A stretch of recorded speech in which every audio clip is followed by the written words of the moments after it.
Brad, there was a game that I asked you what you've been playing, and I was like, oh, that's really interesting that you're bringing this. Talk to me about Risk of Rain 2. Yeah, so Risk of Rain 2 is a roguelike I was turned on to by Kristen. I guess she's seen some like streamers play. It's been in early access for a long time, but it's a third person roguelike. Obviously has the things you expect, collecting items, getting real crazy powerful. I've only played a few hours of it, but one thing I really like about it is that the gameplay and the movement is super tight. Fast. Like, I'm playing with mouse and keyboard, obviously, so the aiming is really great. You got a bunch of classes to choose from. You unlock a couple. I think you only start with one. It's like a guy with 2 pistols. They got their own moves, like a side dash and like a charge shot. There's a hunter, bow and arrow stuff, Ian vibes, moving around all quick, jumping, flying in the air. Nice. I unlocked this melee guy recently I was playing with right before we started filming. He has like this charge up, like almost Falcon Punch, and he like goes forward. He has like a grappling arm. You can grapple on and stuff and swing around. It's a game though that I feel like I've played a couple hours, but I feel like I barely know anything about this game still. Yeah.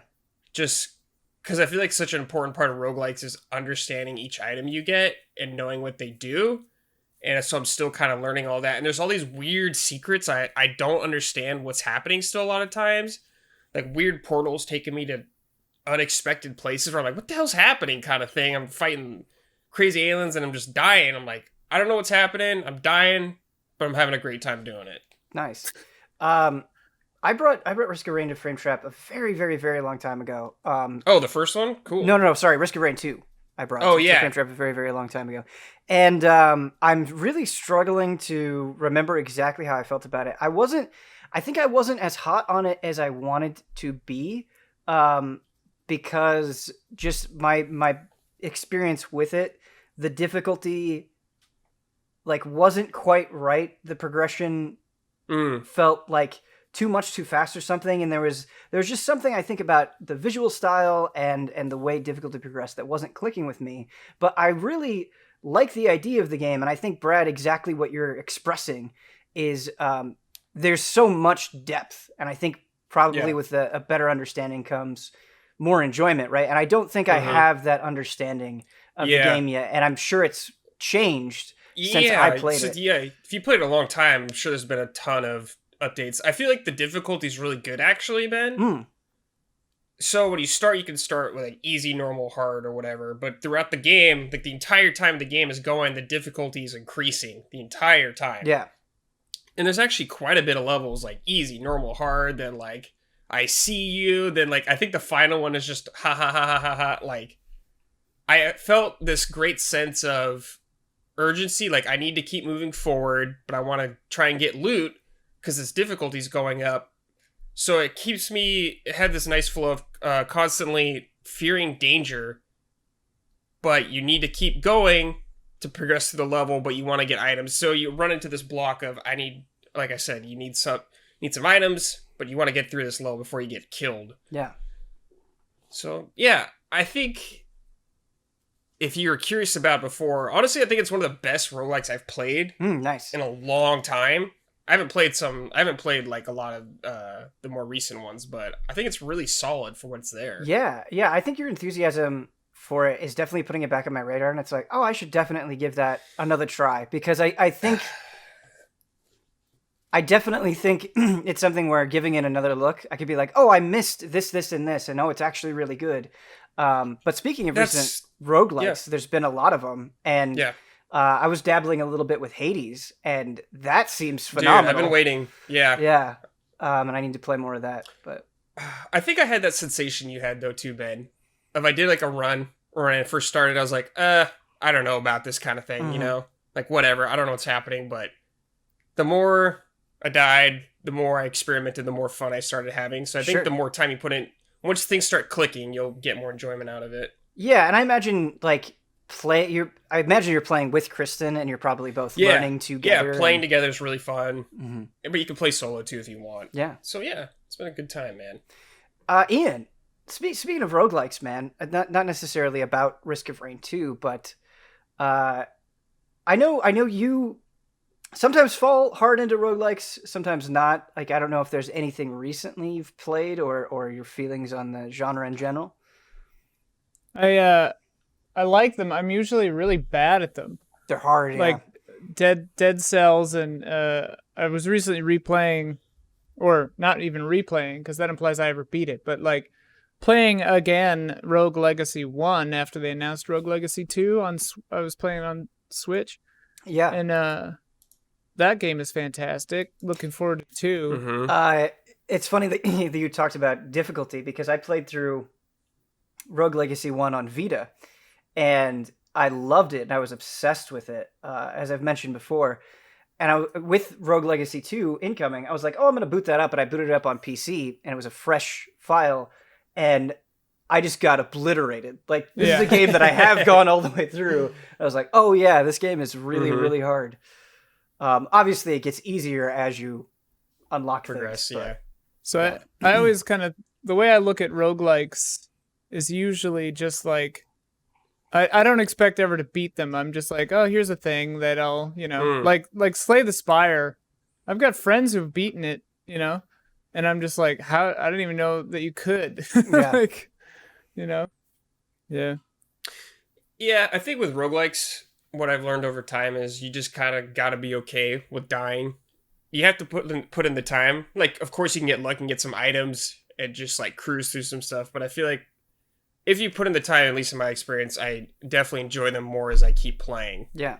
But it's like, yeah, do you enjoy the core gameplay enough to keep going, though, is the question. Yeah. I think the way that I approach a lot of roguelikes is different from the way I imagine other people do it, where what I like about it is roguelikes can sort of feel like hardcore casual in a way, where I'll just get in a mood and I'll be like, oh, I want to do a Spelunky run. And I'll just go and do it. And, sometimes it will end hilariously quick, or I'll get further than I expected, and there's some tension there. But when the run is over, I don't necessarily have to, like, keep doing 100 more runs. Oh, for sure, yeah. And so that is something that I really like about the genre, is for as difficult and demanding as it is, it's, like, oftentimes, like, short-term demands from you. And you can sort of pick up and play relatively easily, which I enjoy a lot. I'm super excited for Spelunky 2. Yeah. Something that I really like about roguelikes is oftentimes they kind of like forego the really long intros that a lot of games have. Like I hate playing games and it's like, okay, the game is starting 3 hours, after the opening credits. I don't like that as much, but sure, yeah. Get right in the action, dude. But with Risk of Rain 2, Brad, is it something that, I guess, what are your like immediate goals with it? Do you just want to play it, have fun whenever you feel like it, or do you want to learn more? Or well, because we're in a very like unique position. I feel like where like there's stuff I have to play for work. Mm-hmm. So maybe, like you were saying earlier, it's kind of something like, hey, maybe I got an hour or so I can go for a run or something like that. Because there's still stuff to unlock. Like, there's a ton of characters I don't have, and they play all really differently. Like I was saying, there's weird secrets. I don't know what the hell any of this means. So I'm, like, curious to discover that. Right. But I don't think it's something like, I'm going to set out, like, my whole day. I'm like, okay, I'm going to grind this game out. Sure. Do you feel like these questions that you have, these mysteries that you're uncovering, do you feel like you kind of naturally just learn through the trial and error of playing or exploring, or do you feel like you need to look some stuff up? Well, like, for the example of just like the items, stuff like that, a lot of it is just, if I know what the item is, I can speed things up along quickly, because you gotta buy some items while guys are shooting you. If I just know what everything is off the top of my head, I can just get through stuff real quick. Yeah.